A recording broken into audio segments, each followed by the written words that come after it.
ஓம் சக்தி, ஓம் சக்தி, ஓம் சக்தி, ஓம் அகிலாண்டகோடி பிரம்மாண்ட நாயகி ஆதிபராசக்தி வடக்கு முழுமைக்கு அமைந்த என் தாயை வடபத்திரகாளி, இந்த ஆலயத்தில் உன்னுடைய சக்தியால் இந்த மக்கள் அனைவரையும் நோய் நொடி இல்லாமல் உன்னுடைய கோபுரத்தை போல சீரும் சிறப்பாக இந்த மக்களை நல்ல விதமாக கட்டி காக்க வேண்டும்.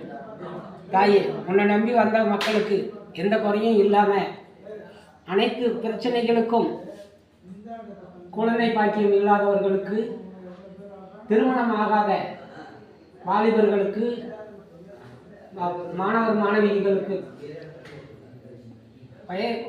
மேஜர் ஆகப்பட்ட ஆண்களும் சரி பெண்களும் சரி, உன்னுடைய சக்தியால் எல்லாத்துக்கும் நல்லது செய்து கொண்டு இருக்கிற தாயை வடபத்திரகாளி இந்த மக்களுக்கு சகல நன்மைகளையும் அமைச்சு கொடுக்க வேண்டும்.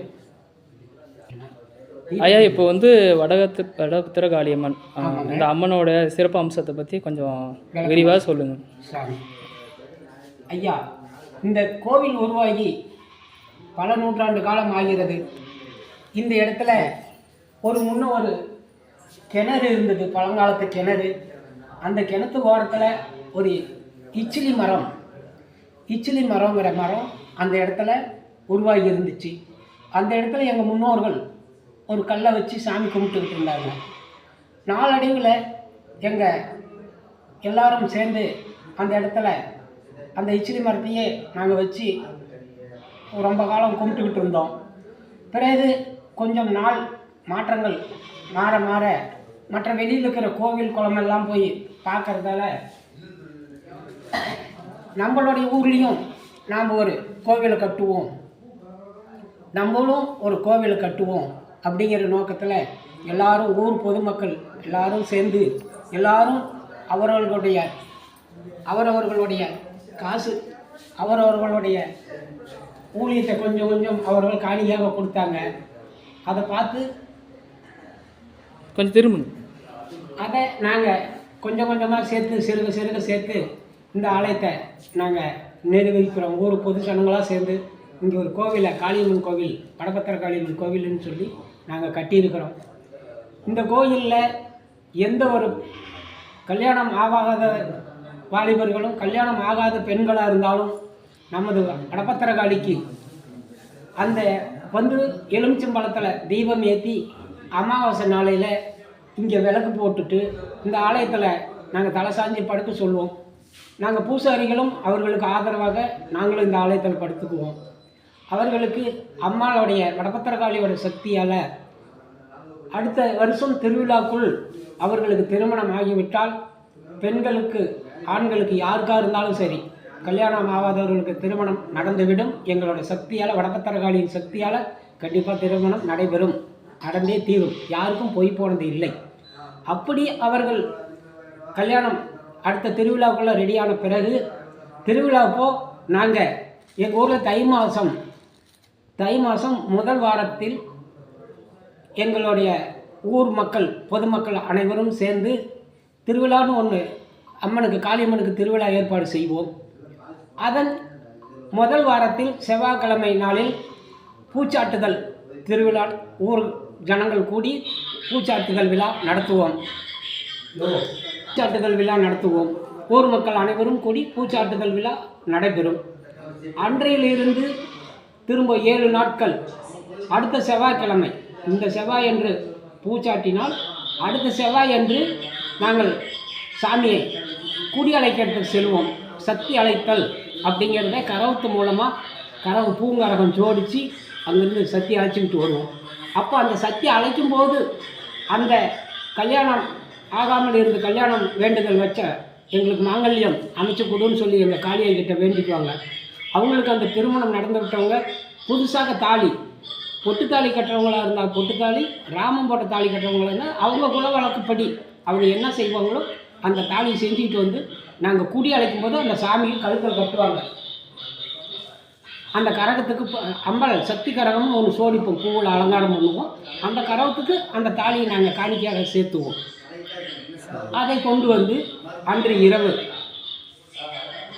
ஊரை சுற்றி எல்லா வீட்டிலும் பூஜை பண்ணிவிட்டு அம்மனுடைய ஆலயத்தில் கொண்டு வந்து இறக்கி வைத்து விடுவோம்.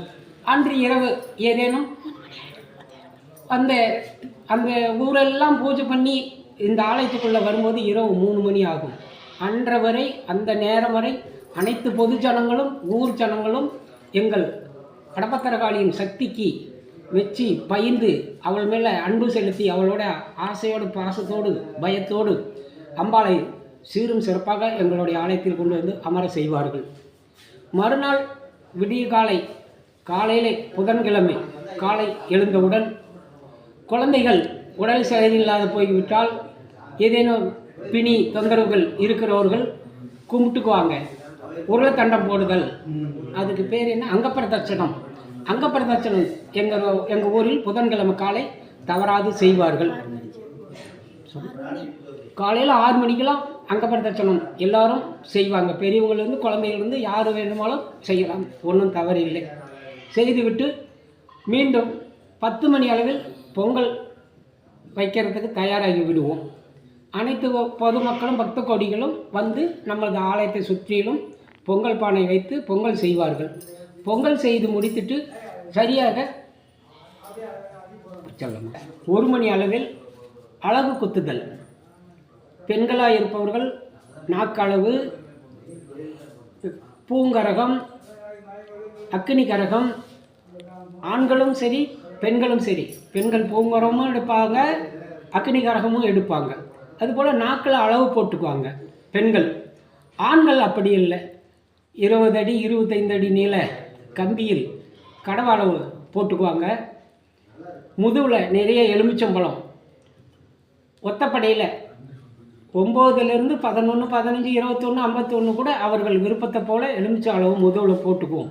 அவங்களுடைய வேண்டுதல் அது. அம்மாள் கிட்ட வேண்டிக்குவாங்க, என்னுடைய பிரச்சனை இதை நீ தீர்த்து கொடு, நான் உனக்கு இதை செய்கிறேன்னு சொல்லிவிட்டு அவங்க வேண்டுதல். அவங்க நிறைய எலுமிச்சம் மாலை போட்டுக்குவாங்க, கம்பி அளவு போட்டுக்குவாங்க. ஆண்களும் அக்கினி கரகம் எடுத்துக்கொண்டு அம்மானு ஊரை சுற்றி வருவோம்.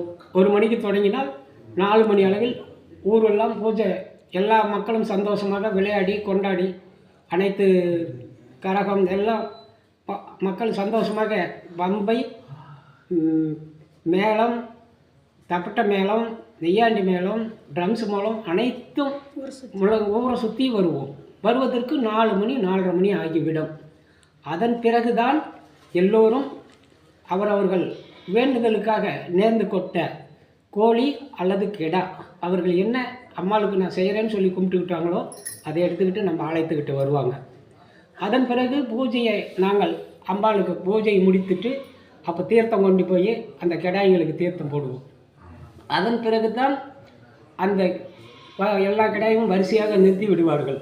நாங்கள் அதை ஒரே வெட்டு தான், தலை வேறு உடம்பு வேறு, அது மாதிரி எல்லா கடாய்களையும் வெட்டி விட்டு திரும்ப கோழியை அறுத்து முடிச்சுட்டு அப்புறம் சாமிக்கு பூஜை காட்டுவோம். கல்பர் தீபாரதனை காட்டுவோம். தீபாரதனை காட்டிட்டு அதன் பிறகு அந்த கெடாய்களுக்கெல்லாம் தீர்த்தம் போடுவோம். அப்போ பொது ஜனங்கள் காய்ச்சல் வந்தவங்களும் சரி, செய்வன கோளாறாக இருந்தாலும் சரி, கை கால் குடைச்சல் இருக்கிறவங்களும் சரி, அனைத்து மக்களும் அந்த பூஜையோட தீர்த்தத்துக்காக எல்லோரும் ஆவலுடன் எதிர்பார்ப்பார்கள். நான் அனைத்து பக்தர்களுக்கும் அனைத்து பக்த கோடிகளுக்கும் அந்த தீர்த்தத்தை நாங்கள் தெளிச்சு விடுவோம். அதன் பிறகு பூஜை கொடுத்து திருநீர் கொடுப்போம். அவர்கள் பொங்கல் கடாயை எடுத்து போய் அவர்கள் வீட்டில் சமைத்து சாப்பிட்டு விடுவார்கள். அன்று இரவு ஏதேனும் ஒரு கலை நிகழ்ச்சி, கரகாட்டமோ அல்ல கட்டபொம்மன் கூத்தோ அல்ல தெருக்கூத்தோ, ஏதேனும் ஒரு இரவு நிகழ்ச்சியாக எங்கள் ஊர் சார்பில் நாங்கள் தயார் செய்து வச்சுருக்கோம். இதெல்லாம் வந்து வருடம் நாங்கள் இதை தை மாதத்தில் முதல் வாரத்தில் கண்டினியூவாக நாங்கள் இதை செய்து கொண்டு இருக்கிறோம். தை மாதம் முதல் வாரத்தில் ஒரு வருடம் தவறாமல் பண்ணுறீங்க. வருஷம் என்னுடைய விவரத்துக்கே எங்கள் தாத்தா காலத்தில் செய்தாங்க. எனக்கு இன்றைக்கு 60 வயசு. எங்கள் தாத்தா காலத்துலேருந்தே இதை கண்டினியூவாக செஞ்சுக்கிட்டு தான் இருக்காங்க. அவர்கள் மரபு முடிய இப்போ நாங்கள் எங்களுடைய விவரத்துலேருந்து அம்பாளுக்கு பூஜை செய்வது, மக்களுடைய குறைகளை அம்பாள்கிட்ட கேட்டு தீர்த்து வைப்பது, இதுதான் எங்களுடைய தொண்டு, அம்பாளுடைய தொண்டு. அதான் வருஷம் தவறாமல் பண்ணிட்டு வரீங்க. வருஷம் தவறாமல் இந்த திருவிழாவை நாங்கள் நடத்திக்கிட்டு இருக்கோம்.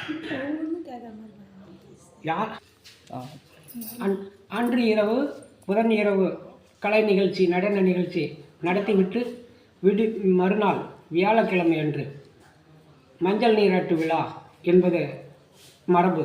அதை நாங்கள் காலையிலிருந்து வாலிபர்கள் குழந்தைகள் அனைவருக்கும் விளையாட்டு போட்டி, ஊரில் பானை உடைக்கிறது, கபடி போட்டி, ஓட்டப்பந்தயம், இந்த மாதிரி கலை விளையாட்டு